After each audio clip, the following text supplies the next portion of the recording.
Good evening, everyone. My name is Flicker, and welcome to the Strange Pear Gallery of Fine Arts. I'm not sure if they've updated the gallery at this point yet, because I'm not very good at keeping track of things, but we're about to find out.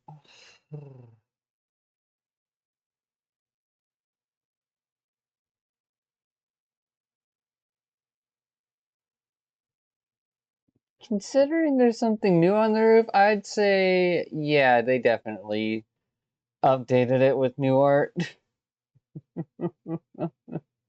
Damn.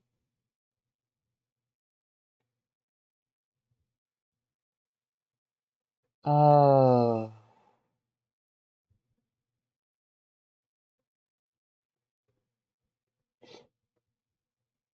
Hmm.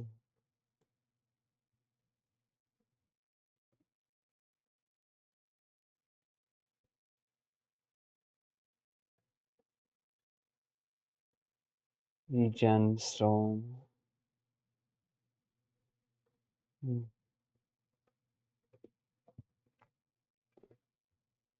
Again, one of those instances where I see someone else's art of someone else's character, and it's just like, damn, that strikes a bit close to home for what I want. Not the exact same, but definitely some interesting details. Perfect. Oh, dear heck.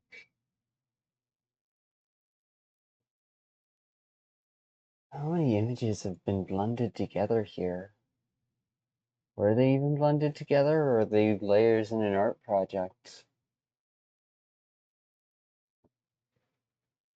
Wide range of color, overwhelming detail, but so long as you're focusing in on a specific part, it doesn't feel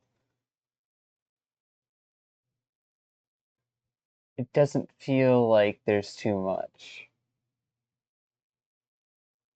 Definitely makes it difficult to see where the viewer is supposed to put their point of focus, but I think that's kind of the point. You're supposed to explore across the surface of this one from different reference points throughout the image. Hmm.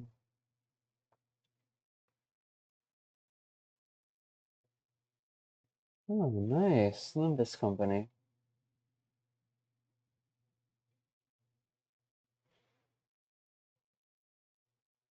Hmm.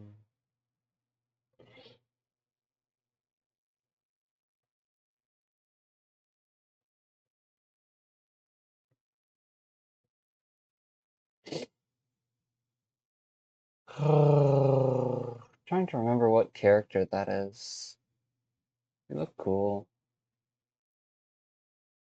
Definitely an interesting art style here. Closer to the abstract, but not necessarily to the point where the abstract shapes overtake the image presented. I like it.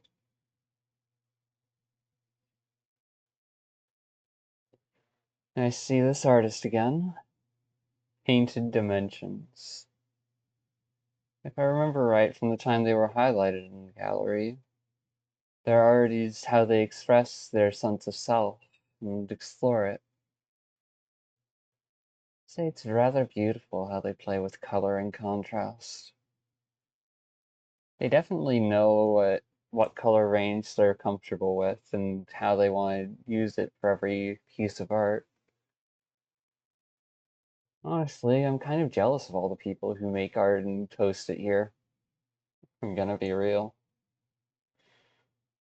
Hard not to be a little bit jealous to see other people doing the things that you wish you could. Euphoria. Hmm. Maybe that's what I've been missing in my life, is just finding my armor and using it to kick ass. Because I've got a piece of support imagery, the little meme and text stored somewhere on this computer that talks about how it doesn't matter what your armor is, doesn't matter like if you like wearing like one outfit style or another, doesn't matter if you're like reserved or like very open in the outfits you wear. The main priority is just wear what feels right to you. Wear what feels like it helps you feel like you. Like you're the version of you that can take on the world and get shit done. Wear your armor and kick ass. I think I stopped chasing that a while ago. I'm trying to wrap my head around something and deal with complexities of everything that's happened before this point. I think I got lost in the idea of being responsible, in the idea of, well, if I just communicate hard enough, maybe I'll be understood. No, I can't expect that of anyone else if I fail to be there for myself. Gotta learn to give it to myself first before I can expect others around me to be able to reciprocate that gift in return. Hmm. I guess I'm still finding myself.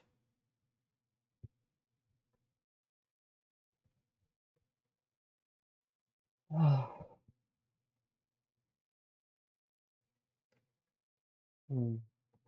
Very lovely art. Nice contrast between the dark background and the brightness of the hair and the clothing. Very luminous ambience around the hair itself. Good use of lighting to define the body texture, even though it's blending in with the background of it. At the same time, though, it's not, and it's got this defined edge to it that is really impressive.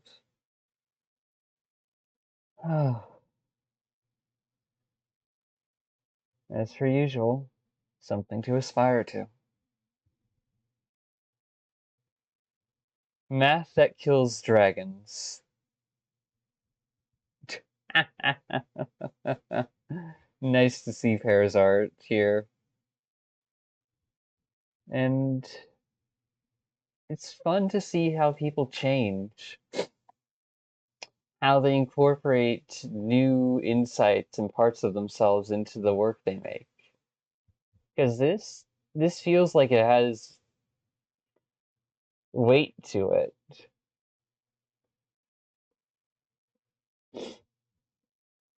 This feels like it has a little bit of the artist in it instead of just trying to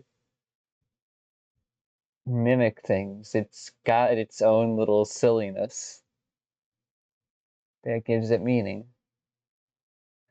Great color contrast, good framing, tells a story. Honestly, quality art. Also, is that dragon setting itself on fire? Like, that's cool as hell.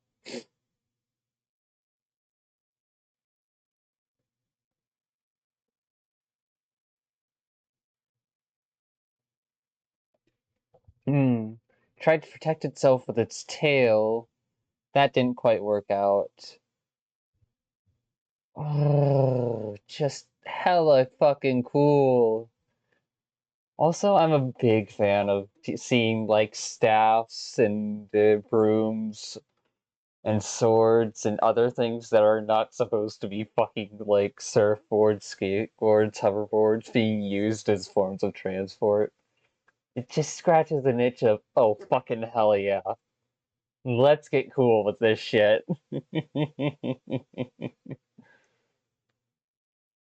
Oh. Using a limited color palette to great effect is for highlights. Being able to send some of that color palette across between the two different points of interest to amplify things. Solid. Orbital bombardment. Ooh.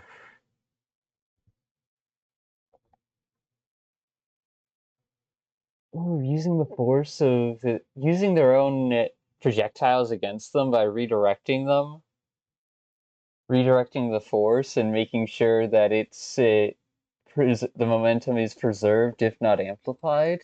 Delicious. When I was younger, I thought of like trying to include magic and science in this way, being able to talk about ground my fantasy to the reality so deeply that it's like, oh damn, it's not just fantasy for the sake of fantasy. It's fantasy interacting and acknowledging reality. And I feel like Pear here has achieved something I couldn't, which is fucking awesome. Props to them. Hella props.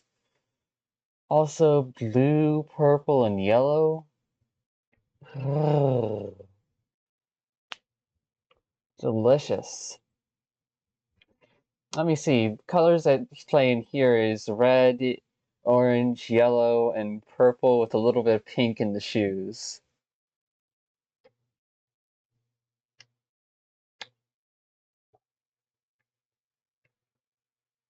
Oh.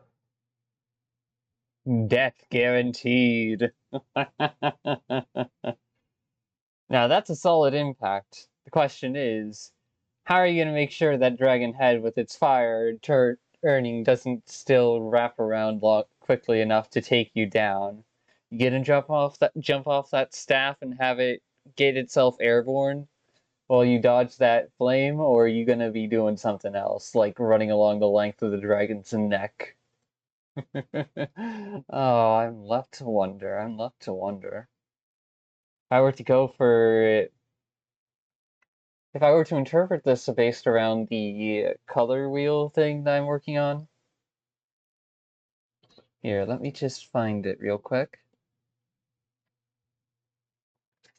Constructed resonance. Because I'm still working on this. Mhm.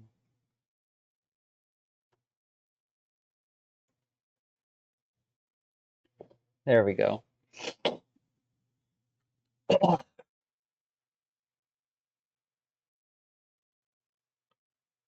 Liver limit.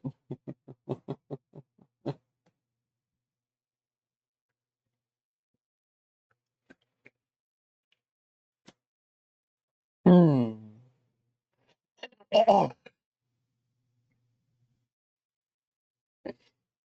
Instinct.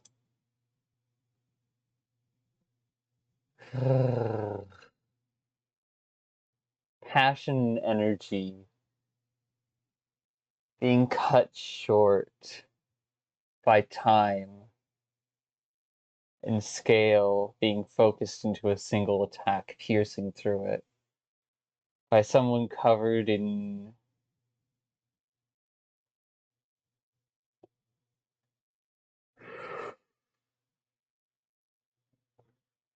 Interesting.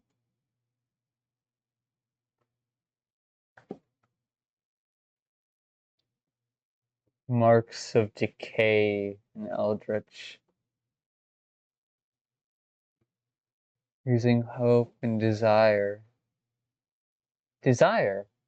Desire. That's it. That's another part of this category thing.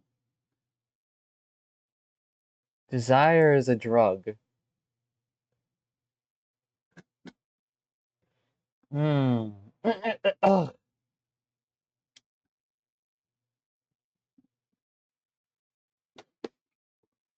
Oh. And then to go over here real quick, so that way we've got something else to look at while I'm working on this. Mind, insanity, focus, time.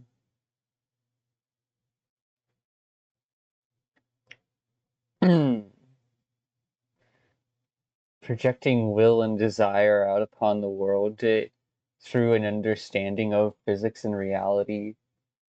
to redirect it with minimal energy, the enemy's attacks, and launch it back at them. Oh, delicious. Delicious, delicious. Hmm.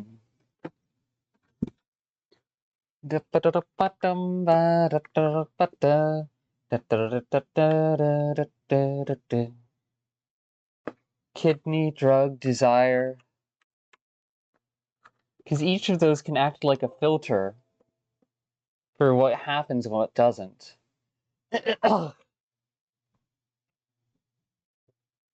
Passion is separate from energy. Plasma is separate from energy, but they all intersect and are thus next to each other. Security, ritual. Mm. Un momento.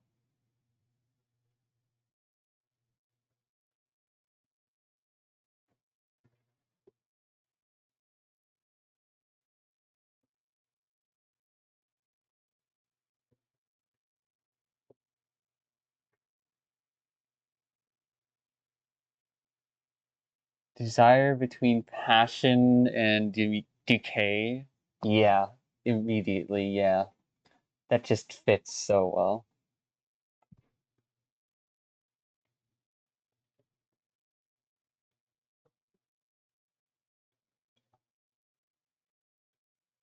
Eh.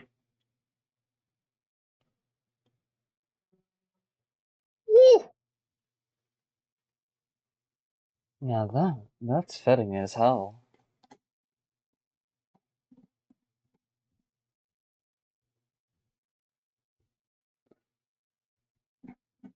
Definitely don't want it that close to the other line though. Because that means it's going to be hard to position it and move it around and separate it. Oh.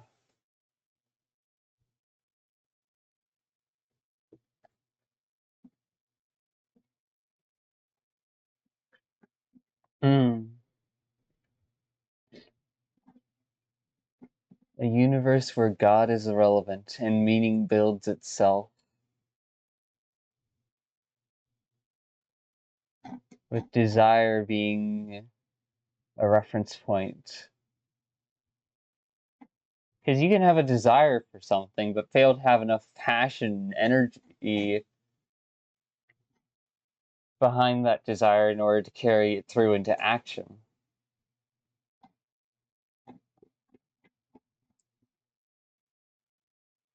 And I think that's why I struggle with the most.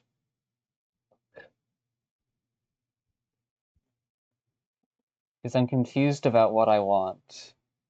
And if what I want is capable of being obtained down the path I want to travel. Or if I'm overestimating something and failing to consider details along the way. My own doubt cuts into my potential.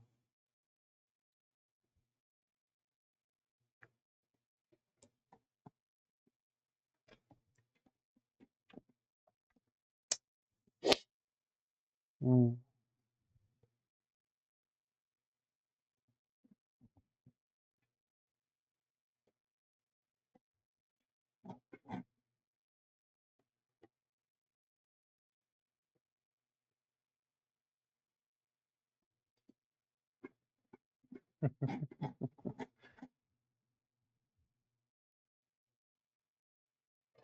Well, if that's the case, then action.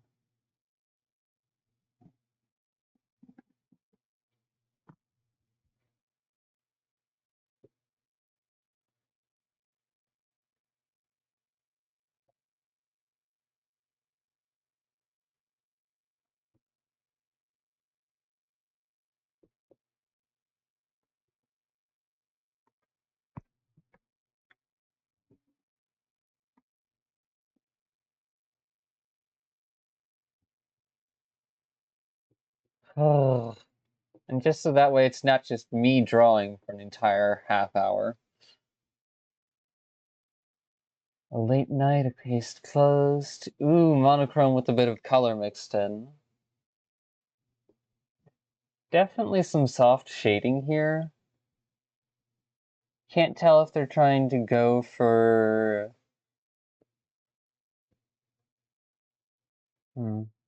Looks like they're going for noir elements in this, with a bit more of modern technicalities and culture mixed in.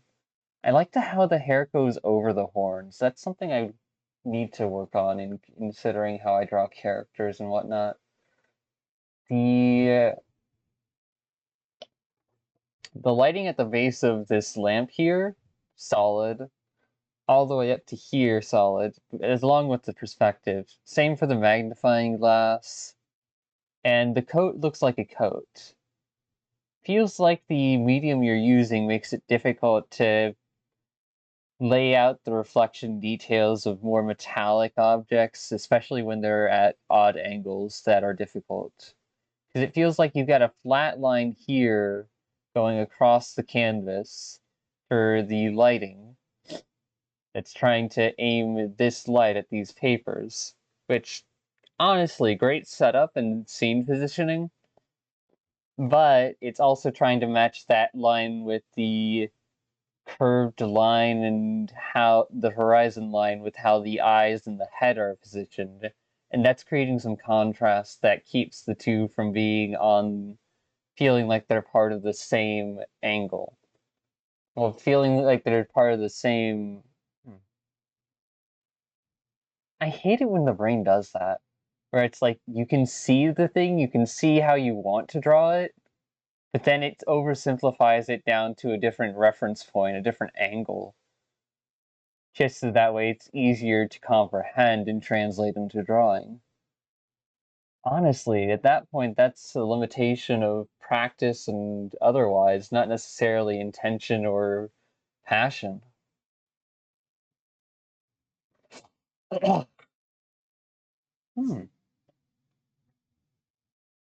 Hmm. Quality piece of art. I can see some of where the artist wants to go with this, and where they got a few issues to work through. The cabinets in the back actually have nice framing and shading for the metallic object they're supposed to be. That part definitely. It's the lighter shades on the and the angle on the typewriter and the top of the light here that are really contrasting a bit and making the line between the jacket lighting and the metal lighting and the desk lighting blurred together. Oh. Also, color in the eyes. Color in the eyes. Let's see. That's closer to wisdom, air, grace, and all of that than it is to pressure, ice, technology, and insanity. Also, let me get this further away from...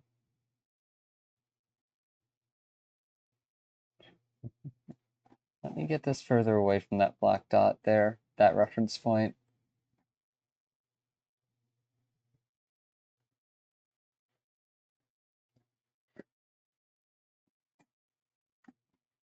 Make sure it lines up a bit better.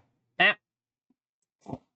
Without including the reference point. That is a different part of it. That is an entirely separate thing. Oh, as per usual, the stuff others create, it is absolutely amazing and wonderful.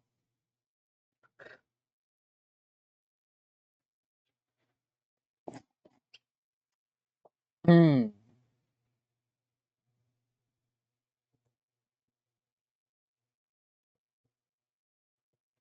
Core elements research.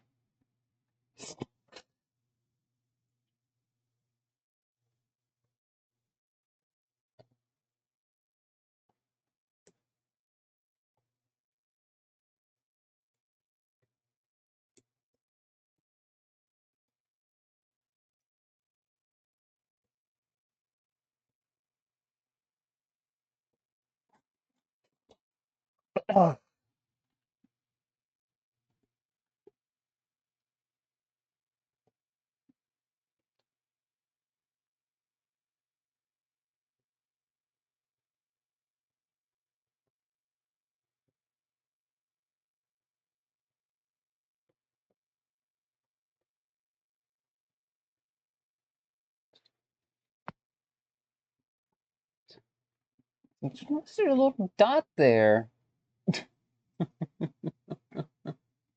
Damn it.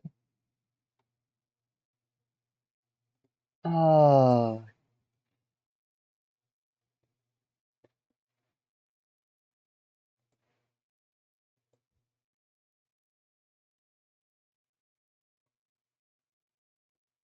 1, 2, 3, 4.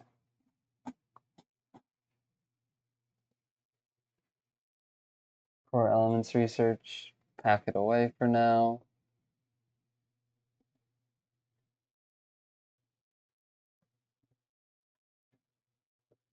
Choice. Wait, what? Why would choice fit right in there?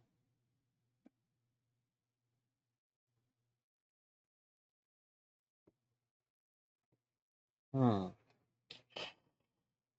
Well, maybe action sits over there and then choice sits over with the body? Maybe, but no, that doesn't feel thematically relevant. Oh, whatever.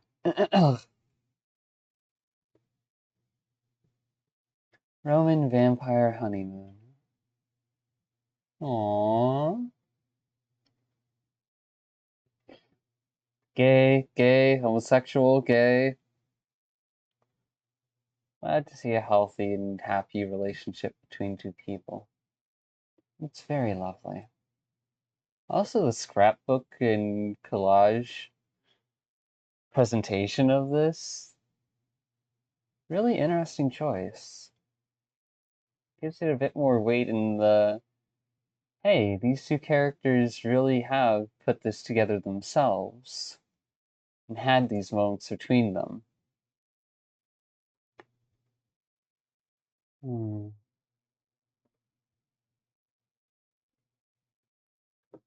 Lovely. The oldest tree. Looks interesting. Let's see.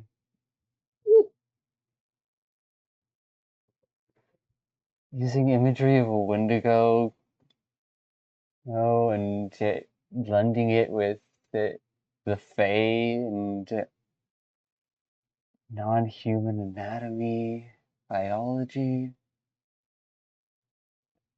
The oldest tree, a feral protector of the forest. Fucking solid.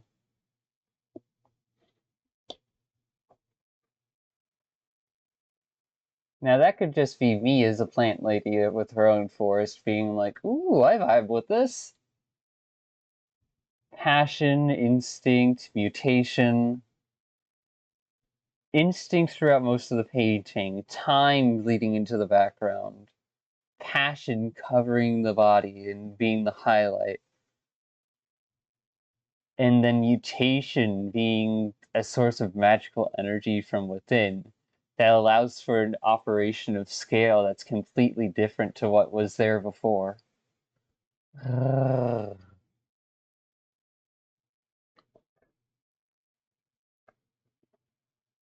Oh, are they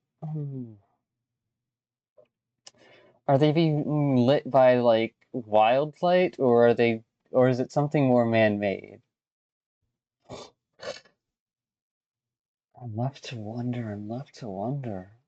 Ooh, delicious art. Skeletus. Hmm.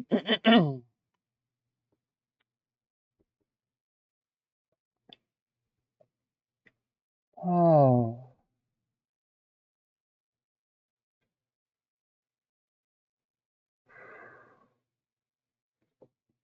let me look at the wheel again. Blood, passion, fire. Yeah, laser fits with that pretty well.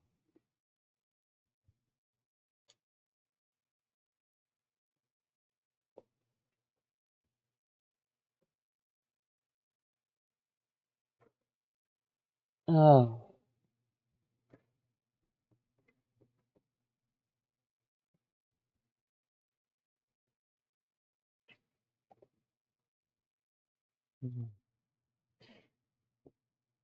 Sharp lighting on this. I'm not sure how to interpret the laser coming out of its eye, but overall, solid. Solid work here. I don't feel like I can connect to it much, because technology fueled by passion and or bloodshed. Machine of war, almost. Hmm, interesting. Looks like something you'd see in the 40K universe.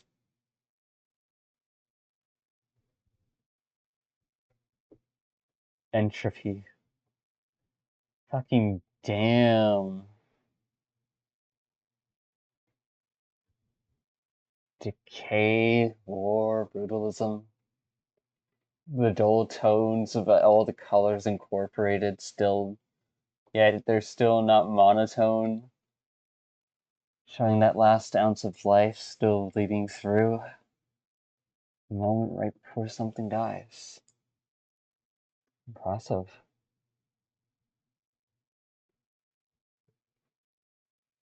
A defiant cry even as it's limping and wounded down to the ground.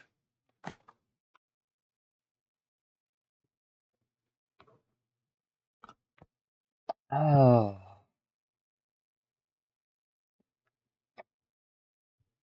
Hmm.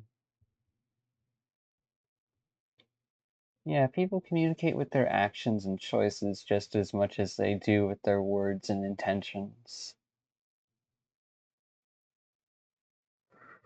Wonderful art here.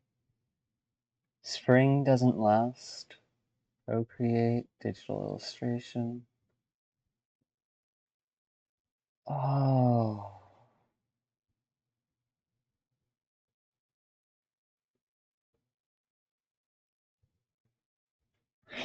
Artistic liberty taken with the antlers on the left side of the image, so that way they fit into frame more.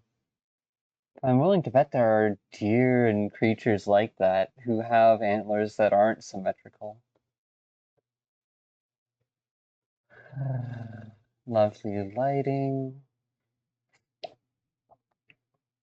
The softness of the image is rather striking when compared with the defined detail of like the skin and the body and the hair alongside the skull, contrasting with like the fur, the flowers, and the reflections. Well done.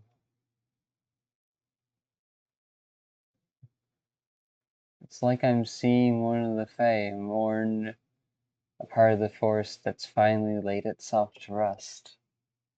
Beautiful.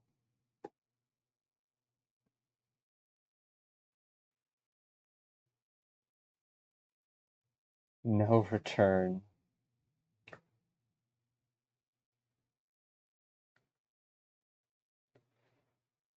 I can't tell if those are tornadoes in the background, wreathing ocean waves, or whatnot. Pillars of ice in the deep underground cavern. Either way, it feels deeply ominous.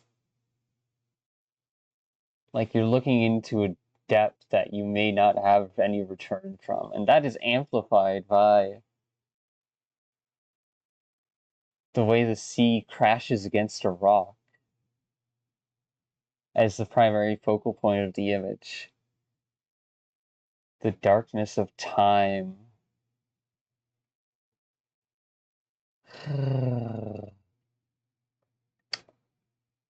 But also, that rock could be interpreted as like the opening to a cave, too. A place that's been frozen in time completely. And you have to go travel down to the depths to get the world back on course again. Even if the disaster restarts its movement and destroys what still is. Living in perpetual frozen state like this isn't a life, it's just a mourning, a grief, a denial.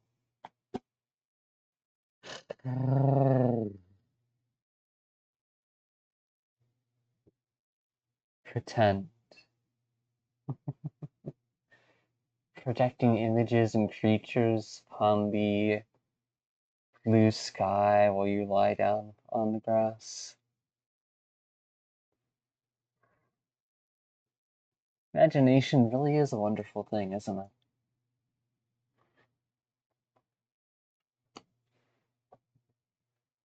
Oh,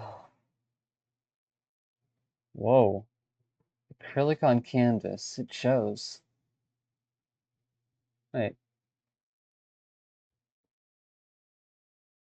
acrylic on canvas shows in these two as well, but I didn't notice it or take highlight of like the details created by the specific medium until we got to this one. Interesting. It's in this one where the texture of the acrylic is really used to like deep effect. There's the scratchy lines, some smooth parts, light reflections off of the colors and the paint.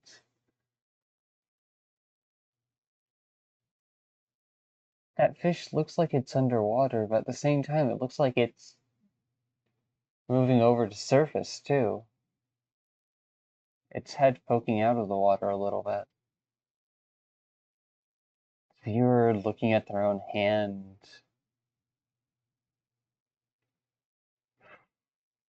Complex emotional weight being processed in reference to the self by looking at one's own hand. And the title, Adore You?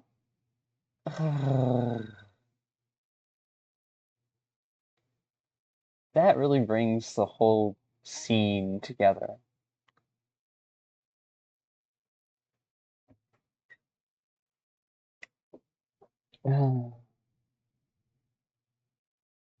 Whoever's sitting here and looking at all of this, looking at their own hand, is really being impacted by the weight of an internal realization right now. It comes across beautifully in the art. Nice color choice, good depth of detail, good, awesome framing.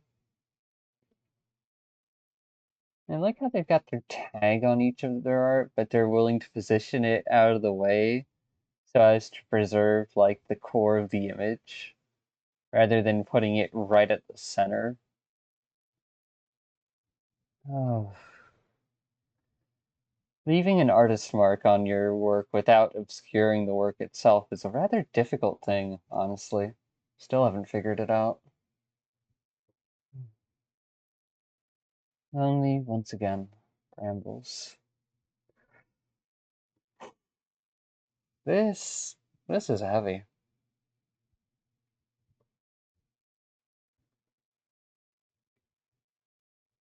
This is heavy, even though it's got so much bright color and tranquility at first glance. Until you get to the brambles, to the people who tried to go closer, who tried to desire more than what was openly available. They couldn't float above the brambles, and so they tried to make it through, only for them to get hurt. And so the last remaining balloon, the one that understands the place better than anyone else, is the only one left remaining. Lonely once again. Reminds me of the thorn route from Slay the Princess.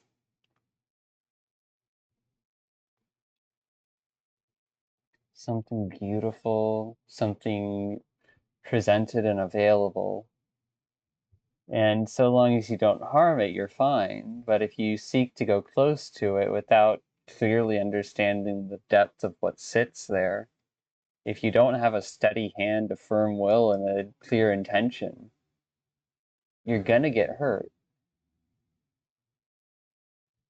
And that kind of steady will and clear intention is a lot harder to hold on to than a part of me would ever like to admit, especially from back when I was younger.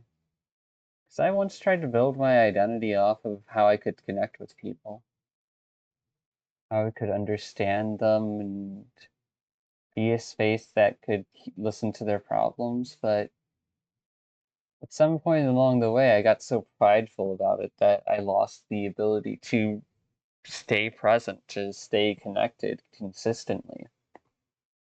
I pushed myself too far and used up way too much of my own substance.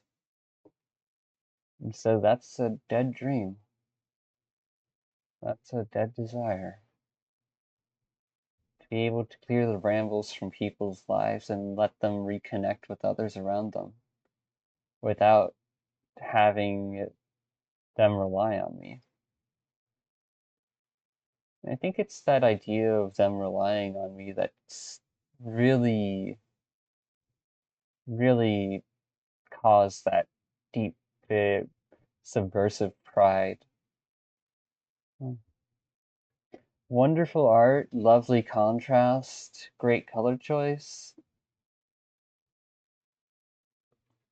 Good use of the acrylic for detail and depth depending on what color you're using there.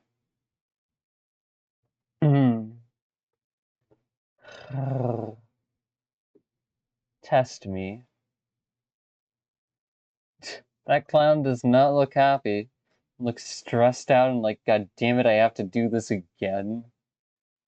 They really expect this of me?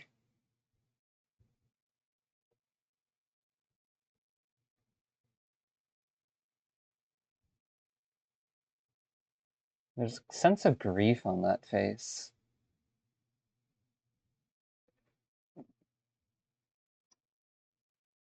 And the positioning, the angle, the scene setting, quality. The perspective work isn't necessarily the most refined, but it doesn't need to be. Just like with that monochrome piece of art on the other side of the wall over there. It gets the idea across well enough, and so I consider it a worthy effort. A good result. Some art snobs and critics would be like, oh, but you need to do this and you need to do that, and it's not good enough. No, this is good enough.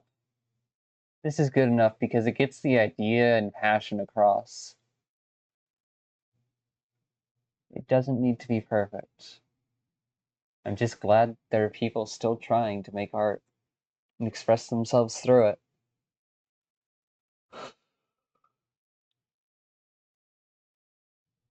I'm not sure there's much here that I can connect with necessarily for myself, but nice color choice, nice framing. I've said all the other pieces before. Ballad of Sally Who. Sally Boo. Ooh, nice. We've got a cow, a scarecrow, and a UFO. I find it interesting that the scarecrow is the largest object, because that shows a good use of perspective, and the UFO is still relatively large compared to the cow because of its difference in scale, and it only looks smaller than the scarecrow because of the difference. Lovely use of detail in the sky. Quality. Quality and passion right here. Little moment captured. Nice. Hollow. How did your pair of scissors get all the way out up to there? Like, also, is that a meteor about to impact the planet in the background? Like, is that a meteor hitting the atmosphere of the planet and about to create like a mini little shockwave across the surface of it? Here's hoping that doesn't ruin the infrastructure down below. Also, that is a challenging perspective to draw right there. A round planet with infrastructure and everything that you can connect and relate to at a scale and details large enough to be noticeable and understandable for the brain to fill in the details. And you have to take into consideration how the eye perceives things, which is why it's rounded like it is. But then it's on top of a rounded planet, and it just makes it all that more confusing to draw. I'm glad they got this done. I'm glad they put in the effort and learned from the experience. Still, why the fuck are the scissors all the way up here? How did this happen? You have been chained to the planet below.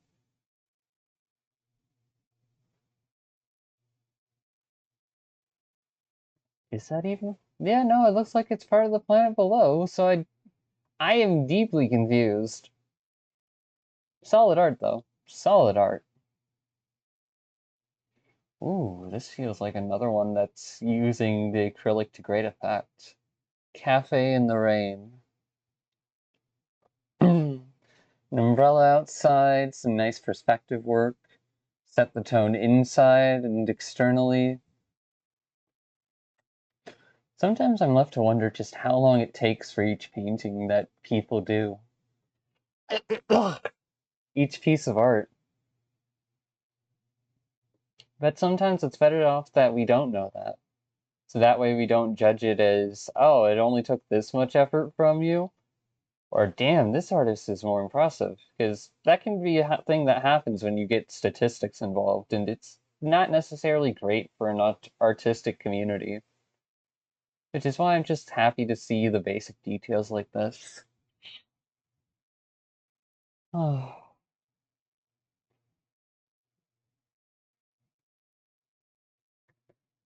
This brings to mind some music I've listened to before.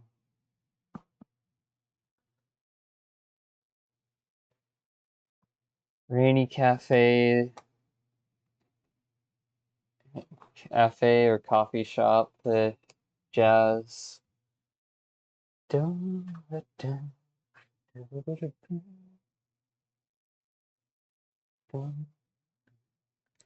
dun, dun, dun, dun, dun,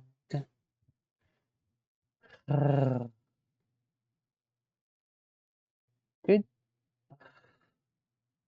That's the one thing about water that I'll never understand until I really put my mind to it, is how people manage to get it to look like water so well throughout different mediums when you've only got a limited palette of things to use.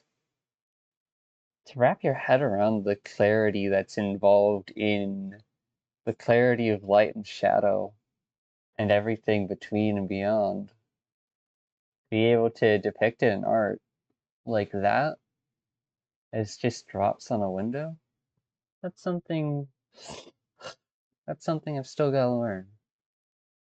Very awesome. Passion.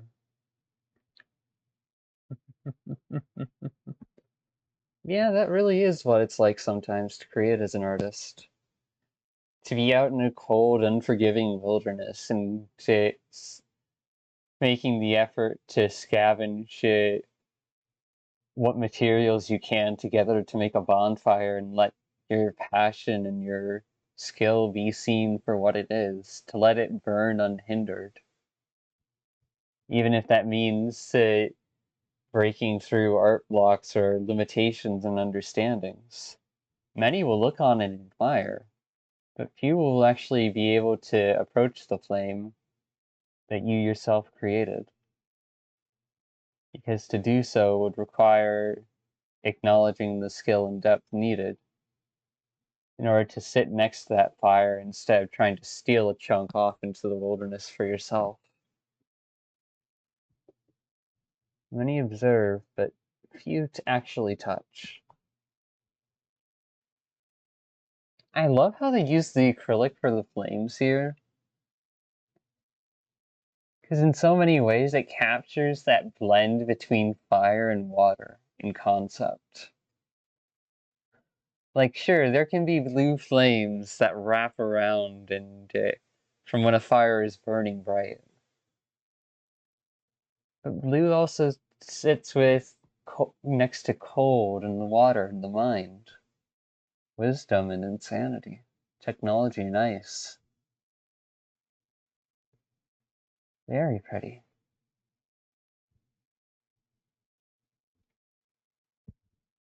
Passion. Passionate indeed.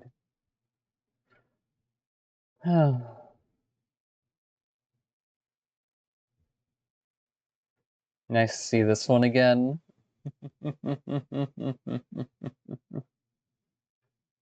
Anguish of the Devout.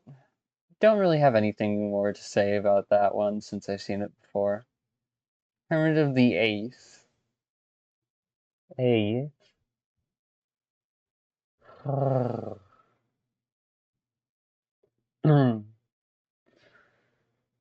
Collector, merchant, trader, wealth, security, instinct, worth, earth.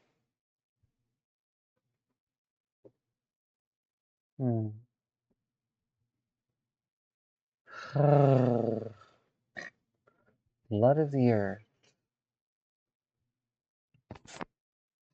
Interesting character design here.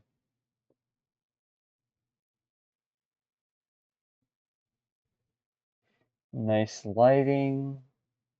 Lovely color palette with contrast and highlight, depth and the surface.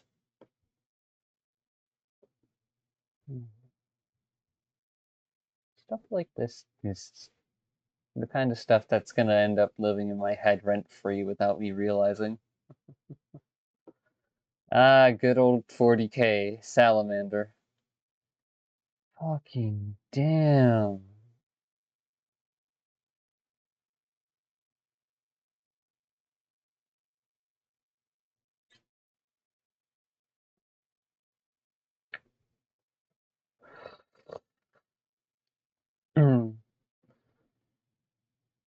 I really am running out of energy to say things on pieces of art from the same creator over and over again, which is unfortunate because I want to be able to give the same depth of analysis, or at least something close to, every time I look at something here and really respect the artist and the effort they took to make it.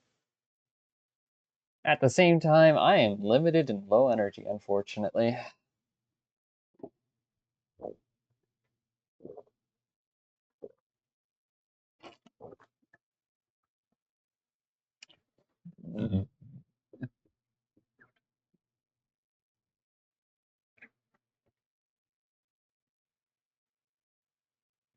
Evelyn's Rage. Okay, so torn clothing along the legs, bandage straps almost.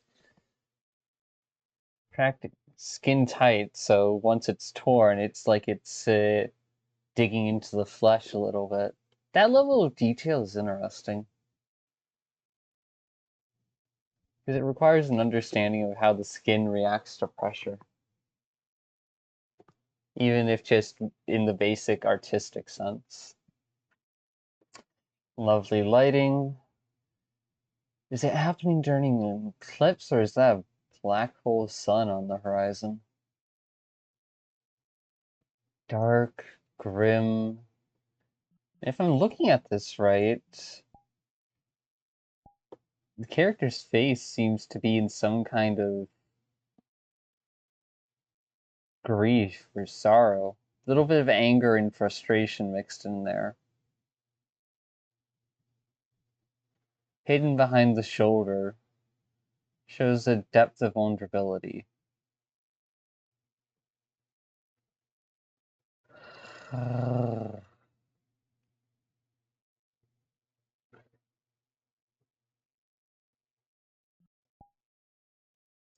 Unfortunately, my brain is going, Evelyn, Evelyn.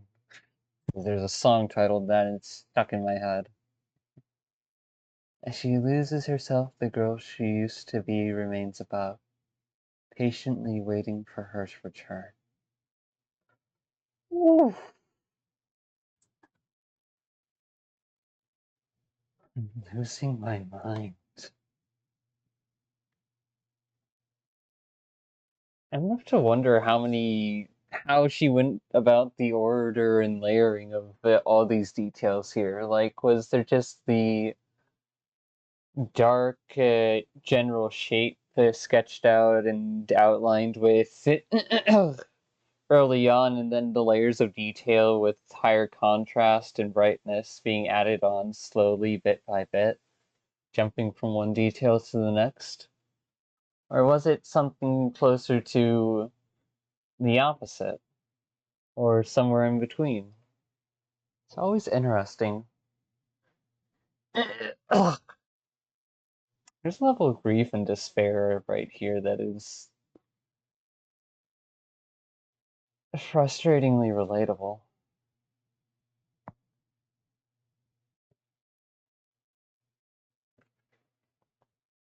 When one's own desires pull you away from who you actually want to be, because a part of the shadow is calling to be integrated, to be acknowledged and seen, processed and revealed, so that way it can be held in hand and put in its proper place, held to accountability,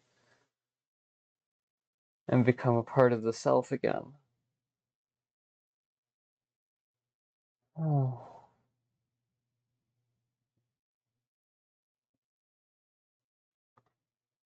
Gotta say, being able to draw hair that floats, like be it in the wind or in water, is something I really admire. There's a level of emotional expression that comes from being able to position the hair relative to the environment, be it for a Ghibli like hair raising moment, or for stuff like this, where it's out of control, beyond the emotional weight of the person the hair originates from, showing an entire emotional dissonance between the freedom and loss of control felt externally and how it's disconnected from the feelings and choices of the person internally. Oh, beautiful art. Beautiful art.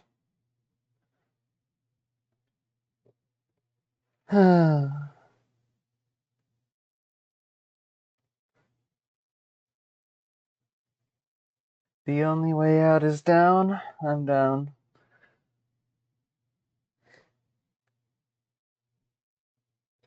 You can only get so high on the long way down. Ooh.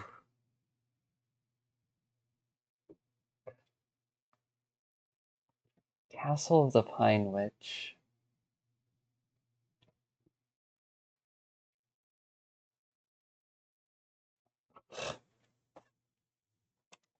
Refuge here the old man sought, and forward thus he led the way, until they found a giant door and someone there to greet them, yeah.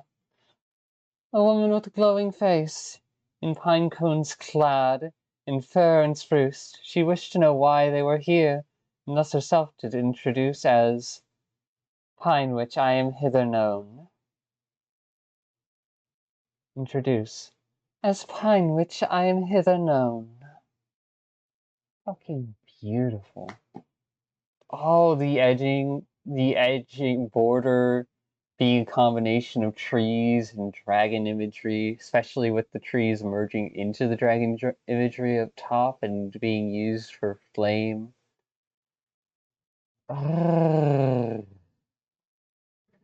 Did they make a brush for all these different leaves at the edges of these branches, or did they do it one by one to such detail? And the ability to imply such detail in just the lower picture alone is stunning.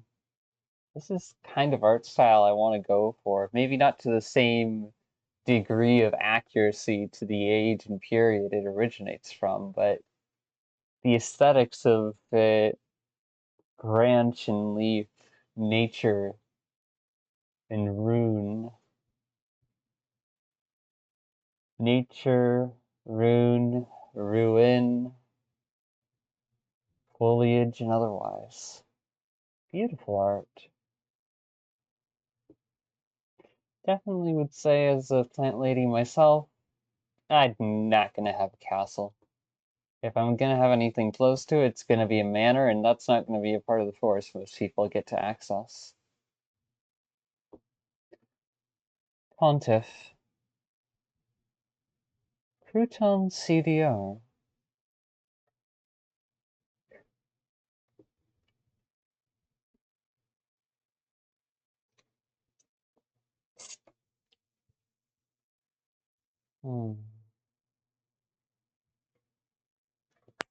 Some good highlights on the cloak.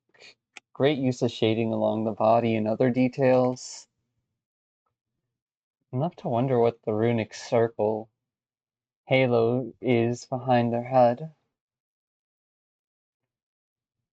Also, are those like skeleton fingers attached to the shoulders, or are those worms reaching out and wriggling? Just mildly unsettling. Nice use of color, the pale fragility of death.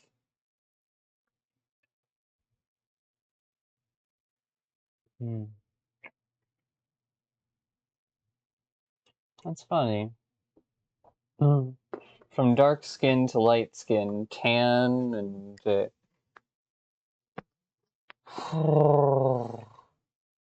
I can't remember the word. Shit. Because I don't want to just call like mahogany skin black. That's just not the same. Sure, culturally it's simplified down to that. I don't like the cultural implications of it. But yeah, no. From tan to mahogany dark skin, both can be associated with life and death. It's rather interesting.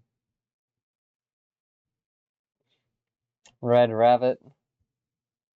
Revolutionary, maybe? Also, lovely pose, just like the other one down there. But like the other one down there, why does the butt have to be in the center? Why? Ay, ay, ay. What? No, it's very useful for framing, though, that pose. I saw a piece of art the other day that showed how the difference in leg angle here can show the difference between like defensive or reservation in action and purpose intent.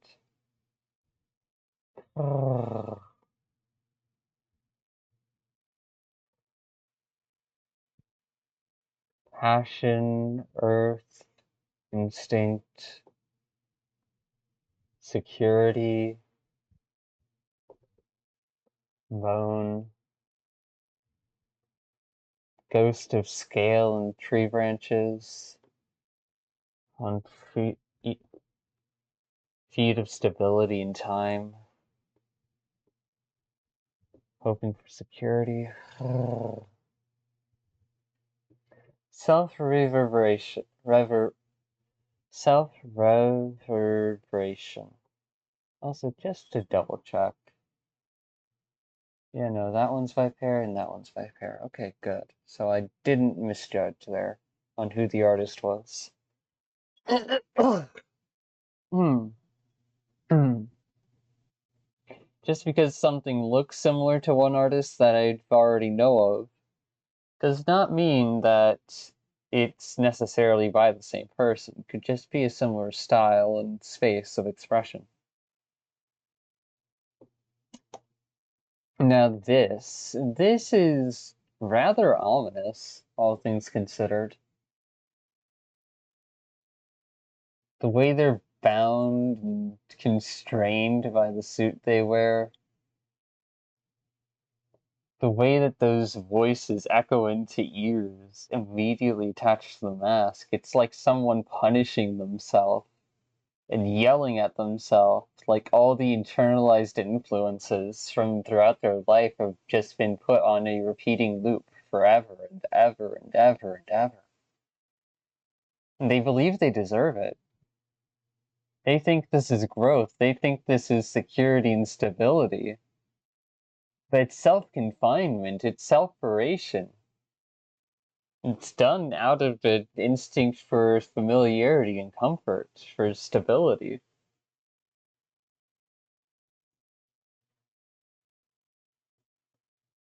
Ay, ay, ay. Just what is the lore behind this character? Oh, and the shoulders and the hands on the shoulders and the hands around it, the waist and belly. It's like they've been engulfed in someone else's voice and ideas and lost their own identity within it. Oh, they don't deserve to live like that. They don't deserve to live like that. At the same time, since it's all they've ever known, it's not going to be an easy or simple process of just pulling the suit off of them and giving them the freedom to make their own life choices. No, their sense of agency has been externalized and put outside of their reach. They don't think it's their own. They think it belongs to someone else. So that's not going to be just an easy, okay, I freed you, go live your life. Because that's just going to bring them terror. That's going to put them in a situation they don't understand. Ay, ay, ay. Blue Fury.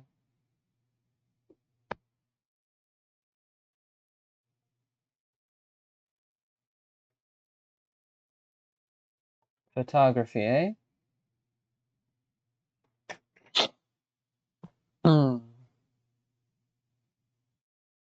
Oh, not sure what to make of this one.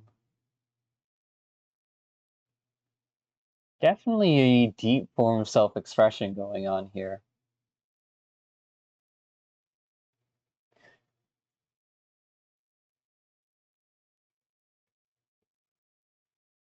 Oh,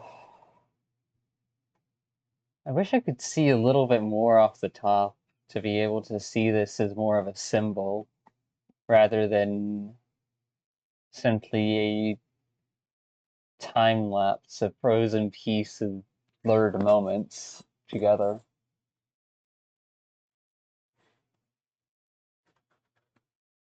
Oh, very beautiful and wonderful, though. Was it edited from the original photography to highlight the lighting in the room? Or is this like as is? I'm left to wonder.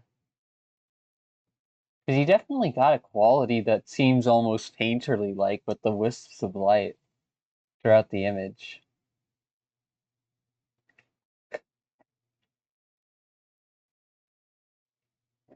Very beautiful.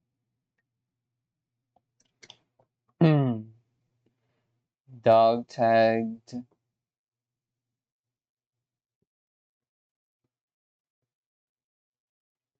Oh, hey. Oh, is that how they imprint the initials and information on dog tags by stamping it into the metal? Oh, oh, cool. It's rather interesting to see a part of the process I've never seen before. Photography. This has been abandoned and left to the dust and forgotten. To dust, memory, and time, hasn't it? Wow. Also, the depth of detail you managed to capture here is rather striking.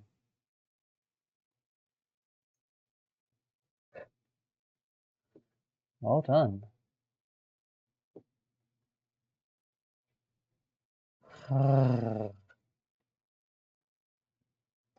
Dimensions of happiness.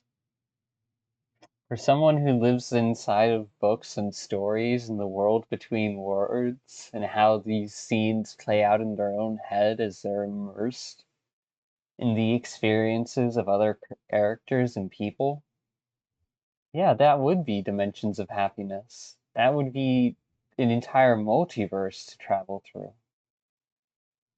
And yet, to many other people, it would just look plain, dingy, boring, and they wouldn't see any worth or weight in it. But that's just a matter of perspective on whether or not you can connect to the substance that's here. Because the substance here isn't grand, glamorous, or necessarily purely physical. It's psychological. It's in the world between words, between meanings, intentions, and choices. That a writer weaves entire narratives together, be it with words or with brushstrokes in art. Beautiful. The mana tree. Holy fucking shit. If the core mana tree is that thing behind the book, then yeah, no, you don't want to fucking mess with it. That looks like a force of nature ready to fucking strike you down if you even think about harming it. The tree closer to the edge of the frame on the right here seems more like something inanimate, but that's only because it's got a lot of birds and whatnot nesting in it. That force of nature in the center. Woo.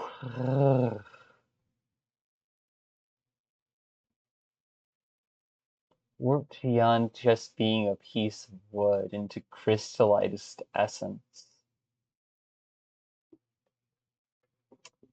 Fucking beautiful.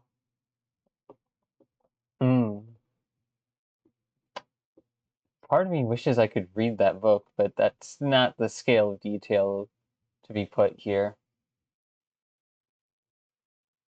Are they trying to attack the mana tree or simply completing a ritual of interaction in order to get something from it? Because a ritual of interaction would be different from an attack. An attack would just seek to do damage.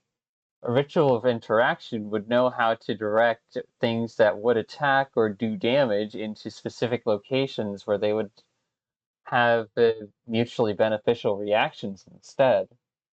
Something more akin to communication through violence and force through energy and impulse, rather than the kind of harm sought to be done. Oh, the fact that it's cloaked in black, though, right here. Or is that an invader? I can't tell. Feels closer to tree with how the tendrils are wrapping around each other, like branches and roots intersecting.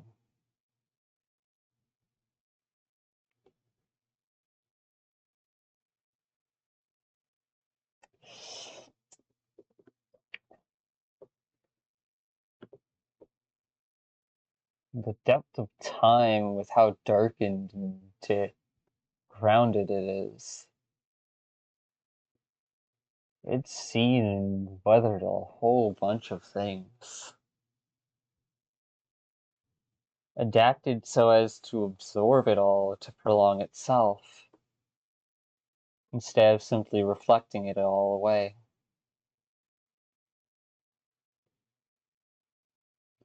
A virtue dreamed. Oh, guardian. I'm left to wonder about the anatomy of this one, but at the same time, holy shit, that looks like complex. That is a complex creature and idea to draw in and of itself. I'm not sure there's a good way to focus down the anatomy of this. Because it feels like you've got the rib cage extending down along the spine into the mid-layer here, which means that if you're going to have hips here, it would be an interruption in the protective columns of the rib cage and how that works. So, yeah. No, that's complicated. I'm glad the idea gets across, though. A virtue dreamed by instinct. A guardian, protector, and or warrior wandering through the forest.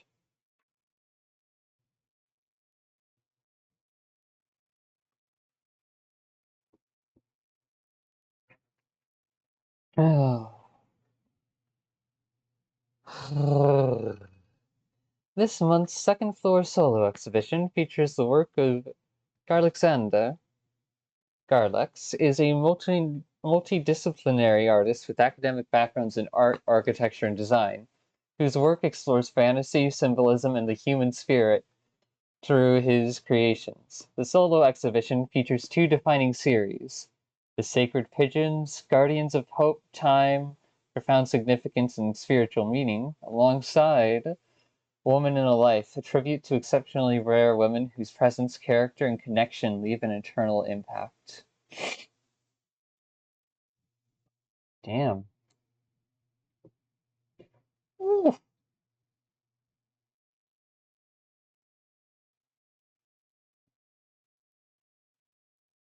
fucking that sacred pigeon indeed. The way it's displayed here is beautiful. Like a piece of photography amplified into the realm of fiction.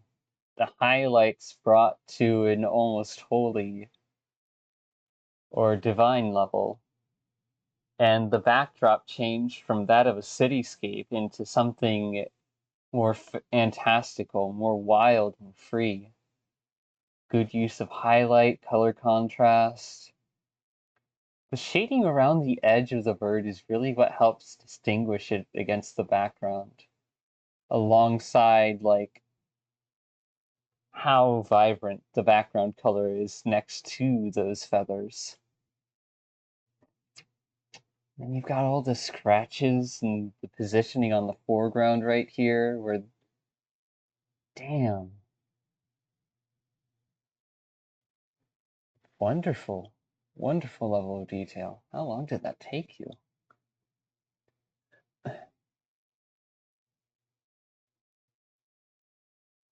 Ave tortus desiratus bellum. This has a lot more of a somber and dull tone to it. The way the bird's head is arched forward and it's looking down feels like a kind of grief, even though it's not necessarily the reality of how a bird would be feeling. That's a way to humanize it. And that's one of the things with the other one, too, is that it humanizes the animal, allows for expressions in posture and dignity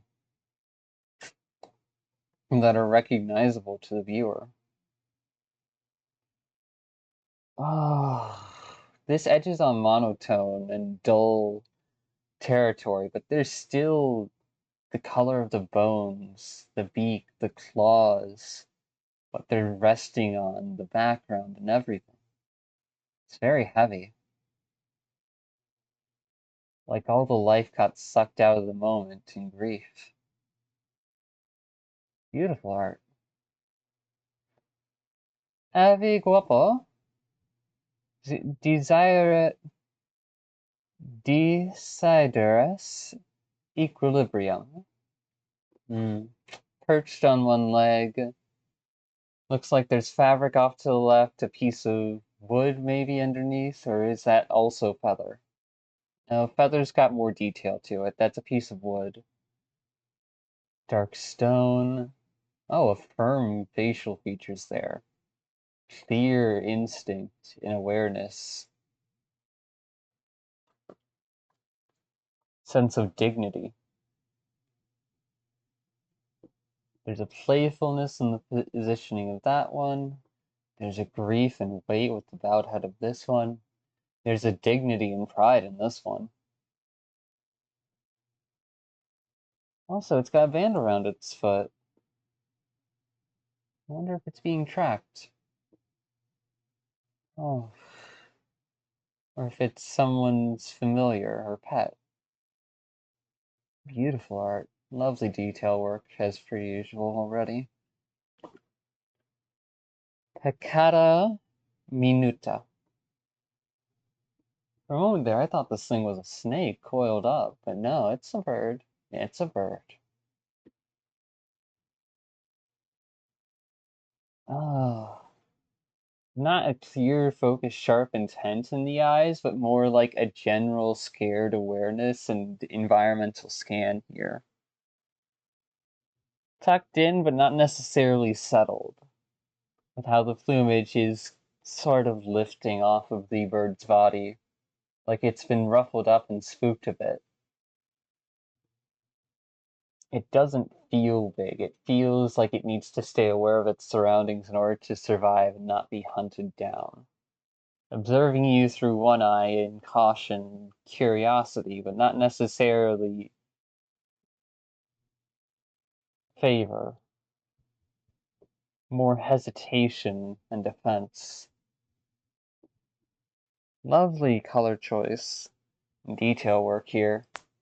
Nice choice of a skull jaw of some creature in the background. Like, damn. Bola. This one is going to be hard to interpret, because on one hand, it shows a great depth of shading like the rest of these has, but emphasizes it with how little color there is, or how the color is used for the purpose of shading, rather than as a expression of detail or life, was present in some of the previous works. The head-on look seems somewhat defiant. The simple title really elevates that to a single point, focused in, not necessarily defiant in the sense of strong and proud and secure, but more defensive still, especially with that puffed out chest, like it's trying to impress, trying to seem bigger than it is. The lighting work in the background, along with all the detail and the way color is subtly used for further depth of shading. Delicious. What in the hell? Like, with all of these previous ones, it feels like you've taken images and given them artistic life and reinterpretation. And this one just feels even more so like that's the angle that's being played for here.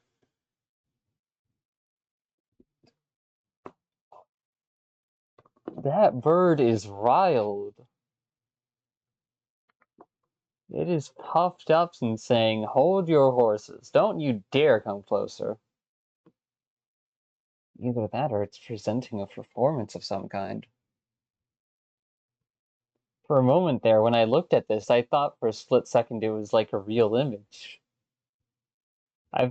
It's not quite to the level where I could mistake it for a real image for like an entire few seconds or so, but for a split second, it hit that level, and it was just like, hold the fuck up. Is this photography or is this art? The answer is, it's damn close to being somewhere between both.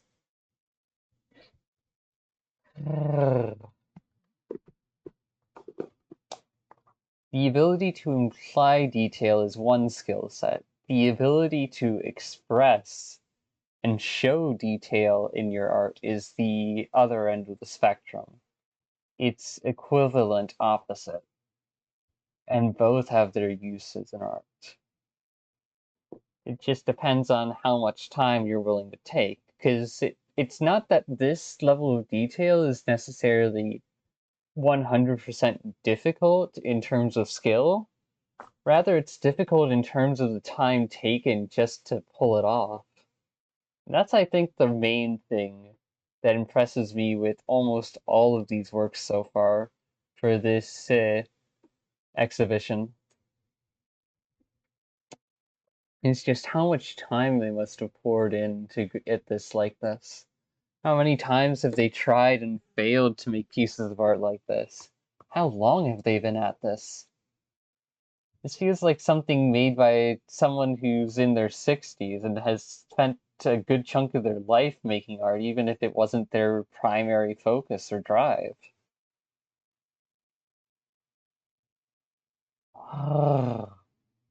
And if it was their primary focus and drive, then I'd say that number can be lowered to like their mid 40s, probably. If they're a prodigy or like highly talented in this expression of themselves, then you could lower it to like 35, but that's pushing it a bit.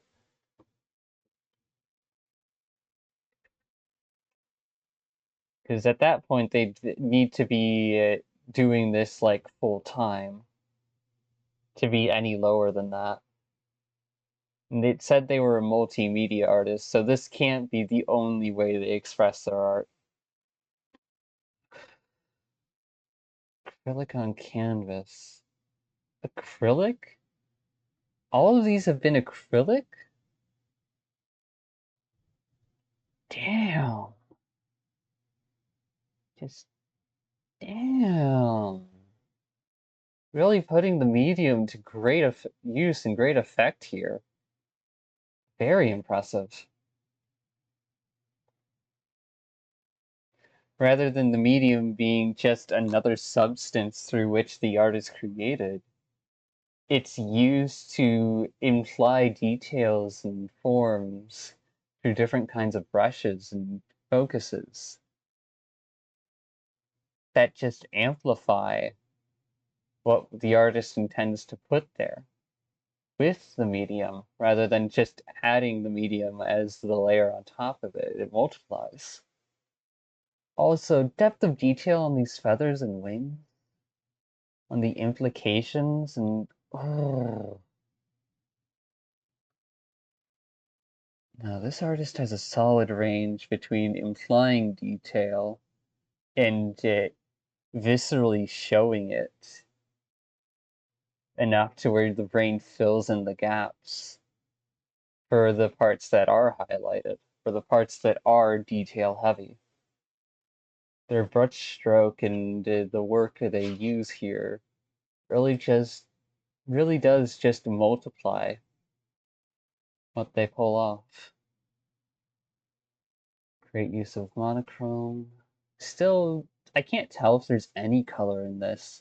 It feels like there should be, it feels like there is, but for all I know, this is Anakin and Luke. Humorous title there. This is beautiful.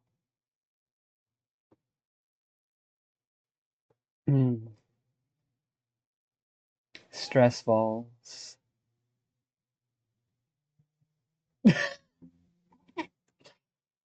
I was like, okay, where are the balls? And then I'm just like, oh, this is a pun. This is a clever ass pun.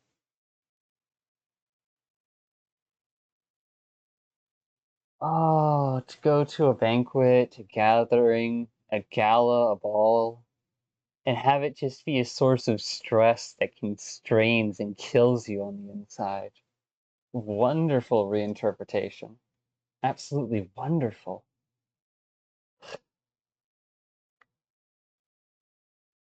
Like, yes, I'm having a lovely, glorious time. Meanwhile, the fabric wrapped around their bodies constraining their movements. The skin and the flesh falling away to reveal the hollow bones and the skeleton underneath, just putting on a performance. There's this air of grim joy. Like if they don't do this and they don't perform as expected, they're dead. Their life as they know it is over. And so they keep performing the social ritual over and over and over again until there is no joy being derived from attending the event itself. It's simply a formality being repeated as a pattern. Beautiful. Slowly falling into the abyss of death as time consumes all. Even if the scale is bright and wonderful on the surface, glowing from within, it will be consumed and destroyed and digested by time. Abandoned angel. If it's abandoned by damn, it's at least got some divine protections against it being weathered and decayed. The roof hasn't come down on top of it. The lighting is beautiful. It sits on top of death and destruction with grace and serenity. Not from ignorance or a lack of ability to acknowledge such things, but rather from the profound depth and wisdom of acknowledging it, of the knowing that it will exist even without their presence there, and so they need not interact with it. They need not lose their stress or their life or their worry to the chaos below, and so they just sit atop it. Not because they are heartless, but because indifference does not necessarily mean cruelty. Beautiful shading and light work here. Mountain view. Oh, decayed temple, gravestones and otherwise. Ritual altars sit fallen over and decayed by polar winds, cold ice, and the age of and the passing of time. Beautiful forest down there.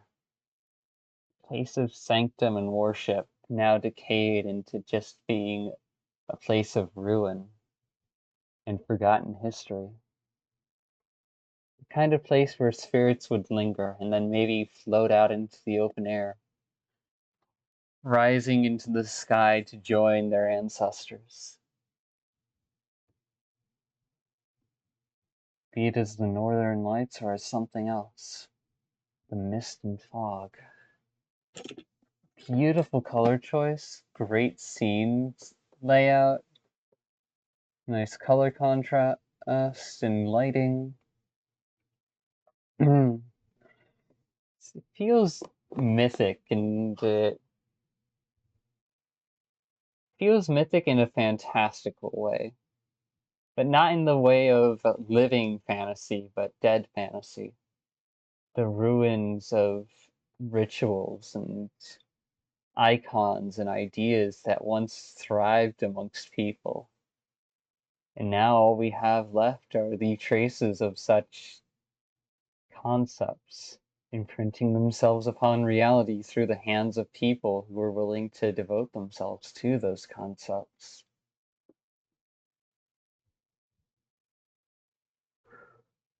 And I've been focused on the foreground this whole time, but mountains view? Yeah, no.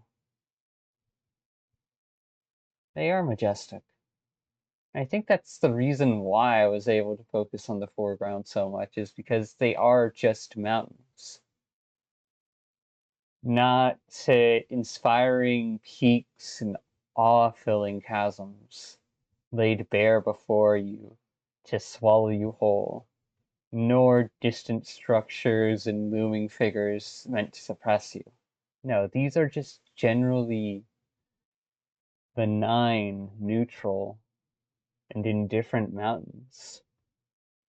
Piles of rock that are one with the landscape instead of being some force of nature imposed upon the local area. That takes skill. That takes skill.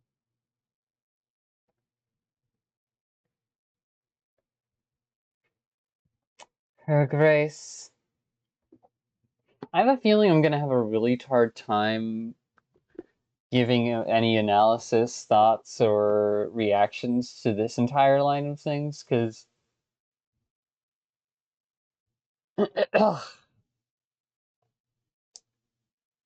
I'm not going to be able to recognize these women and their impacts on history and historical legacy. Mm.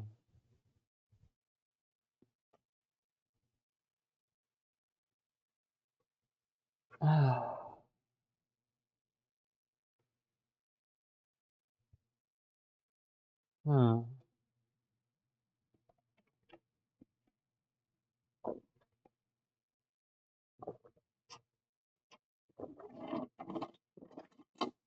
And for as much as I like referencing my little color wheel of meanings and everything, of concepts and where they connect color-wise, I'm gonna be real, the depth of detail here, like many of the others in this gallery, is beyond that basic surface layer of navigating things. This isn't art made with the intentions shown through color and contrast, not unless it's absolutely necessary for getting the point through and playing with the true concept being shown off.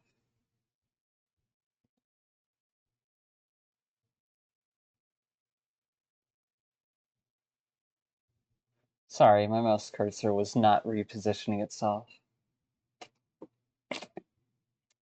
I'm like, yes, I could apply those concepts and ideas to this art. But this art has layers beyond that. Depth beyond just, oh, this color is here, therefore it means this. No, no, no, no, no. This is something painted in reverence, something painted in respect and recognition of the deeper substance. No amount of color theory or translating to what the colors usually imply would ever really fit the image. This is the reflection of a person, not just a part of a person, but a person in their whole, with their glory highlighted in their humanity, the grounding. The glory being how the face itself gets covered and almost blends into the background a bit, and the humanity being what human details are still visible, what doesn't get covered or personified or glorified. The deep reality of what it took for someone to still be themselves and make it so far. To leave an impact while remaining yourself is one of the most difficult things I can think of. Because fame loves to consume people's identities. The daughter of the realm doesn't even seem like she's looking at the viewer here, like she's lost in thought and other issues and matters that are of more importance to her mind, her country, her people, or the situation at hand. Sure, the cold, monochrome whiteness and the darkness of time and scale may be etched over her and corrode away some of what you can see on her face and how her head is detached from her body. But that need not mean she ever stopped being present. She ever stopped truly considering the depth and weight of her choices and actions. That kind of insight, while remaining open, is something I aspire to. Because there's a sense of justice in that recognizes people as people, not as animals to be contained or constrained, not as citizens who are mindless or easily swayed, but as real people with their own autonomy and who deserve the choice and chance of living their life as they choose and understanding their life as they choose. Imelda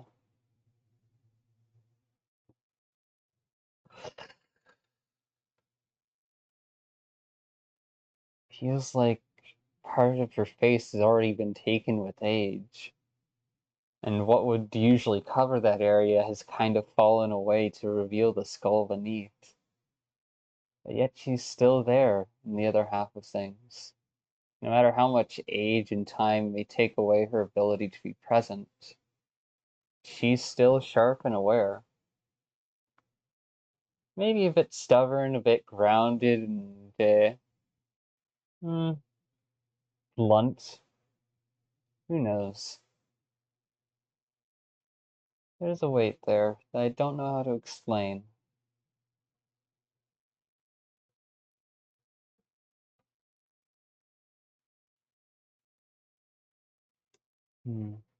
Decisiveness and action, consideration and foresight, tolerance and teaching. Like, yeah, you're dealing with this stuff and you're like that, so I'll just meet you where you're at. But there's also more than you see. Here, let me sit with you and help you understand that.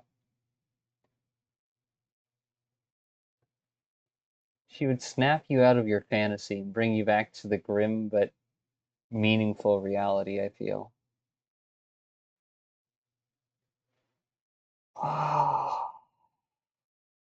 Kindness born of connection and diversity, of recognizing other lives and truly treasuring them. The age on that face isn't of sternness or of teaching lessons upon others in tolerance. It's the face of genuine love, aged through time and wear, and supported by a passionate community. Deserves the title of wisdom by damn. There's nothing that has been taken away from this face. It leads all the way down into the shoulders a little bit too. There's no covering through decay of the world and how it works, through being lost within the concepts of what can be seen. There is simply acceptance. That is the kind of wisdom I wish to have, the ability to just accept, love, and treasure people without having to solve their problems for them or to let my own space be intruded upon or suppressed by others' energy and desires. To be able to intermingle and hold space for oneself while also being present with another, that of another. The grace and wisdom and love in those eyes. At least that's how I read the face. Golden ring. Not sure how to read a face like this. Because the weight of the face and its facial features leave it difficult to interpret how the person interacted with others. And sure, maybe what I've interpreted off of these other images is just the surface level, but I'd rather at least try and understand it, even if I'm not completely accurate to the substance. Because in that way I strengthen and practice my own skill to read and understand other people. Now, let's see. There's an air of neutrality, of awareness and perception, but not necessarily judgment. An indifferent acceptance rather than a loving one. Knows structure, knows code and rules, knows what must be preserved and what must be changed out on occasion. Progress and stability mixed with ritual and serenity. Mundane, not necessarily the most flattering or wild of contributions, but something meaningful and impactful nonetheless. someone who was dedicated to her cause. And even if she was not the most loudest voice in the room or the most active person in the cause, she was a fundamental cornerstone to how things finally got finished and completed, to how things were done. Princess of Alderaan. Oof. Now that one half of herself lost within the eyes of the universe, the other half of herself still present as a human, looking at part of herself consumed by eternity, but valuing life despite it. The other part of herself present and aware of her own mortal shell, passion and energy, detail and insight. Feels like a woman of action, not necessarily in the traditional sense of action, like protesting and whatnot. That lady right there feels closer to protesting and social support movement. This one feels closer to like logic and science. Someone analytical, someone who seeks progress through a deeper understanding of the systems at play, at the base foundation of reality. There wouldn't be a planetary body in the shadow of her own image as space if it weren't to that scale.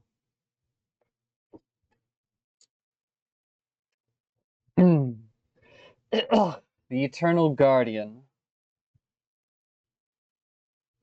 Ooh, magnificent. Oh, the red wings of passion, shielding both the bright, warm sky above and the cold, grounded, bitter reality down below from each other. A separation layer that supports the weight and influence of both, giving room for beautiful, bountiful life outside its wingspan, and allowing others to live within their fantasy and live as their reality, while holding the weight of true sacrifice, loss, and depth, the weight of grief, and that heaviness of a brutal world. And it crawls up their arms into their armor, into their scales and their wings, but it never fully overtakes them. It never becomes dinged in the muddiness of it, in the despair of hope, in the despair or loss. It takes wisdom from the sea, the muddiness of the deep sea and shadow. Eternal Guardian.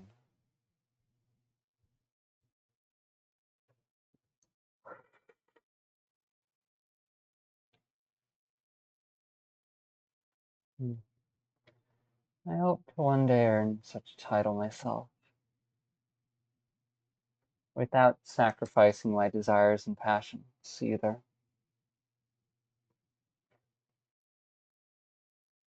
To be that force of nature standing beside someone and helping them through the avenues of weight, cold, war, calamity, and anguish and grief. To be their source of strength, and yet also leave them to make their own choices. A force of nature and the independent person that it's attached to. I think that would be wonderful. I think that would be glorious. There's a pride in this dragon, though, that definitely doesn't suit me. It's like, yeah, I'm here, I know it. You will not take me down, because I will put up a fight. That openness and trust in the strength of the one below it, that's something I think I could work towards more. because at times I'm a bit of a worrywart, and I fail to give people the space to have their own agency, which is a shame because that diminishes them instead of building them up. And I don't want to diminish people. I may want to play and be a wild, interesting creature in and of myself, a guardian of my own kind. But I don't want to make people feel lesser. The vineyard. Modded spore. Fucking damn. Have you inscribed a hedge maze along the length of your body, through the different orifices and limbs you reach out, perceiving the environment around you?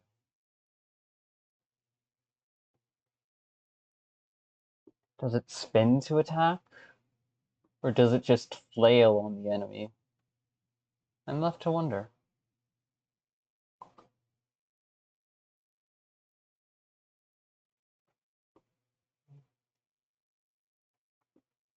This place will become your tomb.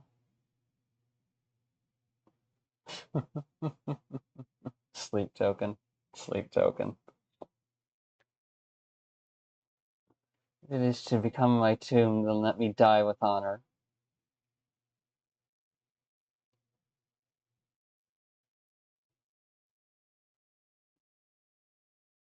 I was wrong about them. They are not what they seem. I must fight. Let me get down a bit closer so as to actually read this.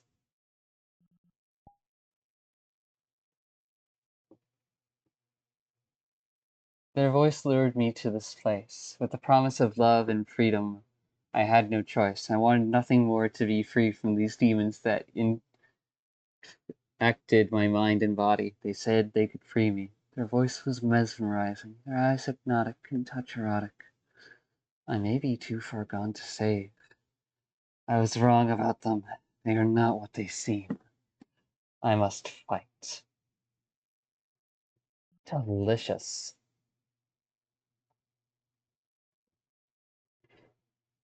To be infected by a passion, by a fantasy, and recognize it is doing you more harm than good, and put up a final stand against it. My deepest respects. And with that, I'm done with the with the Strange Pear Gallery of Fine Arts. Okay, so they both started with an S, and that explains why my brain got confused. Ay, ay, ay. Now, with that all said and done, my name is Flicker. I have visited this Strange Pear Gallery of Fine Arts and given my thoughts on all of the exhibits shown within this month. I did quite think it very interesting and informative in and of its own right. So to those of you who snuck by, stuck around, or watched the full thing through, thank you. I deeply appreciate you visiting. Hope you all have a good day, good night, whatever time or non-time it is. And if it isn't good, you're feeling stuck, lonely, lost, scared, confused, overwhelmed, or otherwise, well, I hope that things either improve for you, that the chaos outside and within remains manageable enough, or at the very least, that you're able to find someplace to sit, rest, and vent from, without hurting yourself or others now if you can so help it. We're all just trying to live our own lives after all, in this crazy bullshit world, filled with teenagers trying their best to be adults, and overgrown children pretending like they understand what's going on. Let us learn from each other instead of judging. Let us teach instead of isolating and diminishing one another. I think that would be a good path forward, even if there still must be fighting and conflict. If such is the case, then let us spar too. Let us exchange words and ideas, not with the desire to kill or with weapons meant to draw blood, but with action and movement, filled with passion and force. Impacts that leave bruises without causing scars. I want to see a world where people are ready to fight, willing to fight, and prepared and knowledgeable of how to fight without killing each other. For constraint is often the hardest part of power, and the road pointed where true self-mastery begins. My name is Flicker. I have finished up this recording and given my thoughts. I'll see you all in the next video, my watchlings. Bye-bye.